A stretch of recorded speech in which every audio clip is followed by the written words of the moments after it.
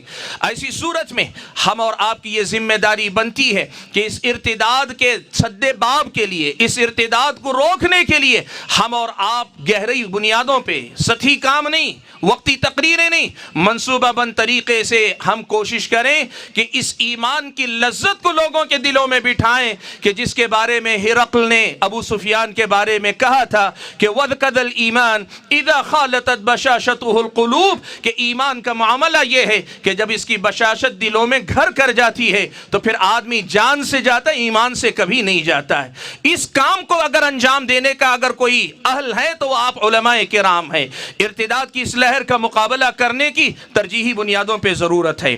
حاضرین گرامی، تیسری بات جو میں کہنا چاہتا ہوں، حقیقت میں یہ ایک بات نہیں، یہ کئی باتوں کا خلاصہ اور نچوڑ ہے۔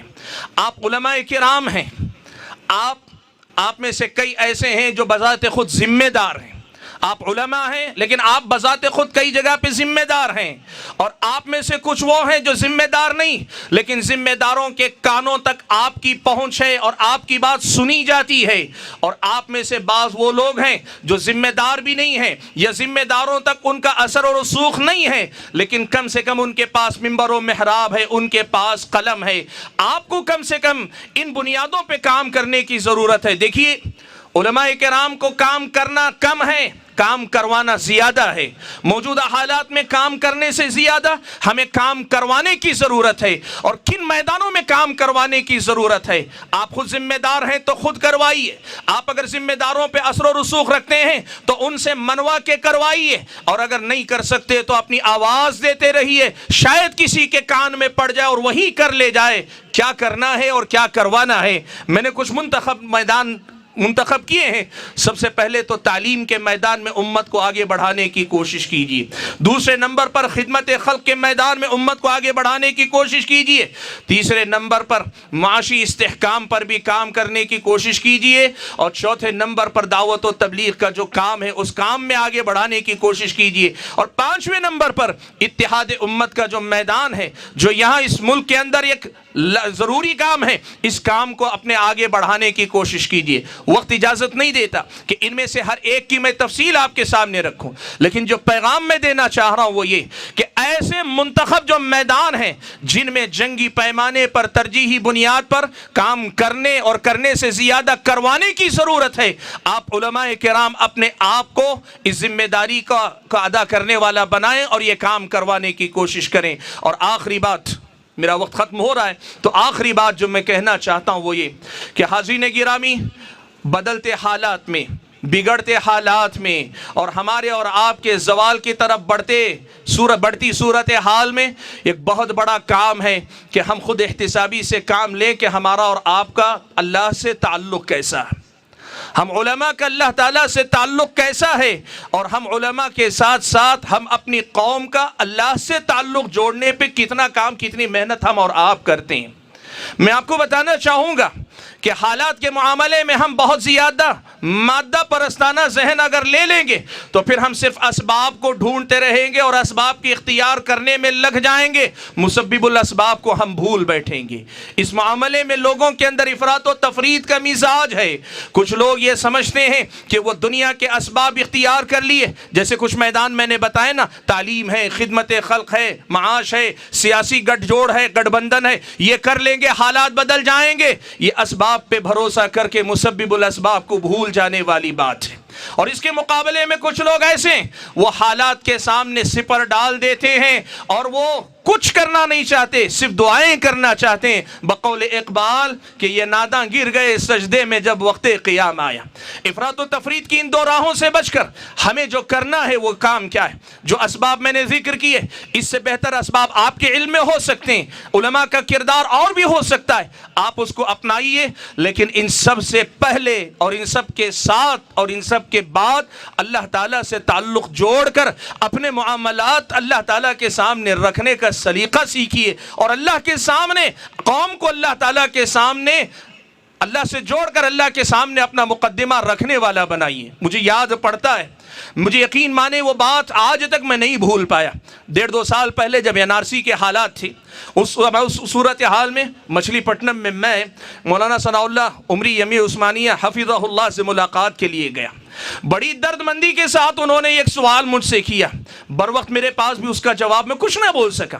انہوں نے کہا، اللہ کے بندے مجھے یہ بتاؤ، مجھ سے مخاطب ہو کر کہتے ہیں، اللہ کے بندے یہ بتاؤ، اللہ کے نبی کہتے ہیں ان من عباد اللہ من لو اقسم علی اللہ لابرہ، اللہ کے بندوں میں کچھ بندے ایسے ہوتے ہیں کہ اگر وہ قسم کھا لے اللہ ان کی قسم کی لاج رکھ لیتا ہے۔ یہ حدیث سنا کر مولانا نے مجھ سے پوچھا، میں سوچتا ہوں کہ 20 کروڑ کی اس مسلم آبادی میں کہ یہ ایک اللہ کا بندہ نہیں ہے جو اللہ کے سامنے قسم کھا لے تو اللہ مسلمانوں کے حالات یہاں بدل دے۔